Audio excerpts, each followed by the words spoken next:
Өндөр гэгээн зан назар, түүх, өв соёл 390, олон улсын эрдэм шинжилгээний хурал амжилттай болж өндөрлөлөө. Монголын төр нийгэм, шашин, соёлын нэрцүтгэлтэн Монгол улсын анх дугаар богд өндөр гэгээн зан назрын мэлмиг гисний 390 жилийн ог тэмдэглэн өнгөрүүлэх ажлын хүрээнд Чингис хаан үндэсний музейгээс өндөр гэгээн зан назар, түүх, өв соёл 390 сэдвт олон улсын эрдэм шинжилгээний хурлыг амжилттай зохион байгууллаа. Тус хурал нь ойг тэмдэглэн өнгөрүүлэх үндэсний комисс, соёл спорт аялал жуулчлал залуучуудын яам, Өвөрхангай аймгийн засаг даргын тамгын газар хамтран зохион байгуулж байгаа бөгөөд хурлыг нээж соёл спорт аялал жуулчлал залуучуудын яамны сайд ундрам үг хэллээ. Хурлын ерөнхий зохион байгуулагч Монгол улсын шинжлэх ухааны гавьяа зүтгэлтэн академич Чулуун хэлэхдээ энэхүү хурал нь сүүлийн 10 жилд өндөр гэгээн судлалын хамгийн оргил цэгийг илтгэж байна хэмээн онцлон тэмдэглэсэн юм. Хуралд Оросын холбооны улс, Америкийн нэгдсэн улс, Польш, Их Британи, Умад Ирландын нэгдсэн хаант улс, Бүгд найрамдах Хятад ард улс, Унгар, Герман зэрэг 10 гаруй орны судлаач эрдэмтэн оролцож, цахимаар хэд хэдэн орны төлөөлөл нэгдсэн бөгөөд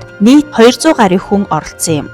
Олон улсын нэр хүндтэй эрдэмтэн судлаачид болох Оросын холбооны улсын дорн дахин судалгааны хүрээлэнгийн эрдэмтэн Сертипова, Польшийн Варшавын их сургуулийн дорн дахины салбарын захирал Агата Бария Стажинска, Эрмитаж улсын музей, Унгарын Хоп Форенц Азийн урлагийн музейн судлаачид илтгэл хэлэлцүүлж, өндөр гэгээн зан назрын судалгаа нь олон улсын шинжлэх ухааны түвшинд хүрснийг Монголын оюуны өв дэлхий дахинд хүлээн зөвшөөрөгдөж буйг харууллаа.